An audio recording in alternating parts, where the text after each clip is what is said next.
জাগিৰোডত উৰছ মুবাৰকৰ আয়োজন। জাগিৰোডৰ শিলভাঙা পাহাৰত উৰছ মুবাৰকৰ প্ৰস্তুতি তুংগত।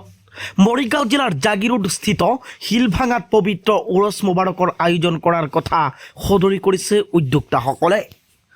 আন বছৰৰ দৰে এইবাৰো জাগিৰোড শিলভাঙা পাহাৰত অৱস্থিত ইছমাইল শ্বাহ আৰু শ্বৰীফ উদ্দিনৰ মাজাৰত আয়োজন কৰা হৈছে পবিত্ৰ উৰছ মুবাৰক। আয়োজকসকলে জানিবলৈ দিয়া মতে অহা 6, 7 আৰু 8 মাৰ্চত 3 দিনীয়াকৈ অনুষ্ঠিত হ'ব উৰছ মুবাৰক।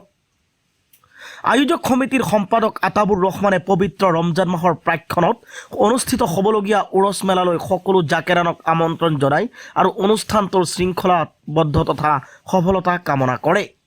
জাগিৰোডৰ পৰা জুলহাছ আলী আহমেদৰ ৰিপৰ্ট, জি নিউজ আছাম। মাজাৰ শ্বৰীফৰ অহা মাৰ্চৰ 6, 7, 8 তাৰিখে উৰছ আৰম্ভ হ'ব। আমাৰ সকলোৱে জাকেৰী বাইসকল উপস্থিত হৈছেহি, লাহে লাহে উপস্থিত হৈ আছে। আমাৰ উৰছৰ কাম আৰম্ভ হ'ব।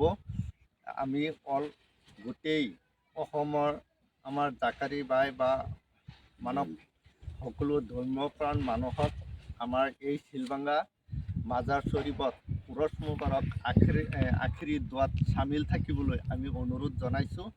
অহা 6, 7, 8 মাৰ্চত 2024 চনত আৰম্ভ হ'ব।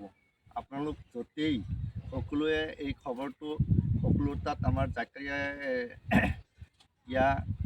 সকলো ভাইক আপোনালোকে প্ৰেৰণ কৰি দিব।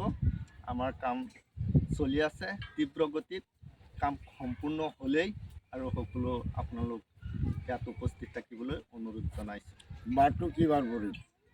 বুধ, বৃহস্পতিবাৰ আৰু শুক্ৰবাৰ। শুক্ৰবাৰে আখেৰি দোৱা হ'ব।